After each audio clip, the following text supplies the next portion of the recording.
Imagine o planejamento de um trabalho com risco de queda.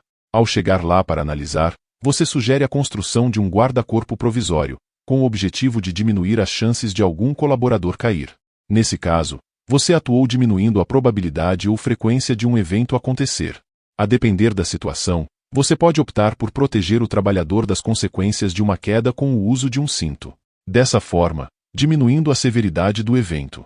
Essa é a lógica de uma das ferramentas de análise de risco mais usadas na saúde e segurança do trabalho. A matriz de risco é utilizada para a graduação estimativa dos riscos para posterior análise do nível de risco. Além disso, auxilia a identificar prioridades ou necessidades de análises adicionais. Dessa forma, o risco, combinação de probabilidade ou frequência com a severidade, fica de fácil entendimento por todos. Nessa metodologia, é feita a análise das duas dimensões do risco, a probabilidade e a severidade. A severidade tem relação com as consequências de um evento, podendo ser medida em termos de gravidade de lesão ou quantidade de pessoas afetadas, por exemplo. Já a probabilidade é influenciada pela característica dos perigos avaliados e significa a chance ou a frequência do evento analisado ocorrer. Mas fique ligado, pois a probabilidade pode ter critérios diferentes a depender dos tipos de risco analisados.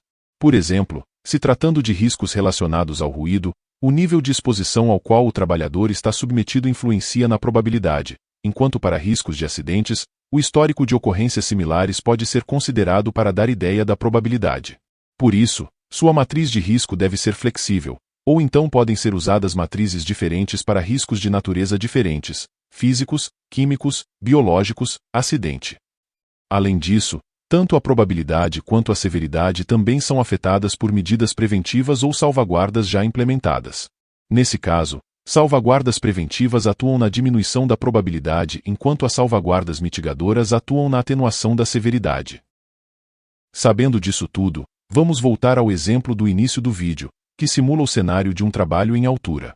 A utilização de um sistema de proteção coletiva, guarda-corpo provisório, impede que o trabalhador se exponha ao risco de queda, diminuindo a probabilidade, enquanto a utilização de um cinto tipo paraquedista preso a uma estrutura diminui a gravidade da queda.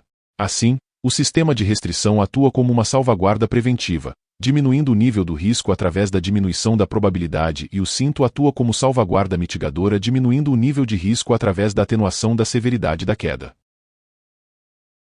Mas como definir qual matriz de risco usar? Primeiro, avalie a equipe que utilizará a matriz. Quanto menor for o conhecimento técnico dos envolvidos na utilização desta ferramenta, mais simples ela deve ser. Tenha em mente que não existe receita de bolo para matrizes de risco. Ela deve se adequar à realidade da empresa e das atividades. Segundo estudiosos, a matriz de risco deve ser no mínimo 3x3 e até 5x5, pois mais que isso pode gerar muitas dúvidas. Dizer que uma matriz é 3x3 significa que você gradua a probabilidade em 3 níveis e a severidade em 3 níveis. Olhe agora um exemplo de uma matriz de risco 5x5 que pode ser utilizada para análises de risco de acidentes. Os níveis ou categorias de risco, que são o resultado do cruzamento da probabilidade e severidade, são definidos pela gestão da sua empresa, e eles irão nortear as prioridades de atuação dos responsáveis. Analisando nosso trabalho em altura, imagine que a equipe que analisou entende que a probabilidade de ocorrência do risco de queda sem as medidas propostas seja provável, e a severidade seja crítica, logo, o nível de risco nessa matriz será não tolerável. Após a implementação do guarda-corpo provisório, houve impacto positivo nas categorias de frequência, sendo agora remota a probabilidade de queda dos trabalhadores. Portanto, o nível de risco passou de não tolerável para moderado. Com este exemplo, é possível entender a importância da matriz de risco e como ela pode te auxiliar na gestão de riscos, pois ao identificar em qual dimensão o seu nível de risco é mais afetado, é possível saber onde é preciso atuar.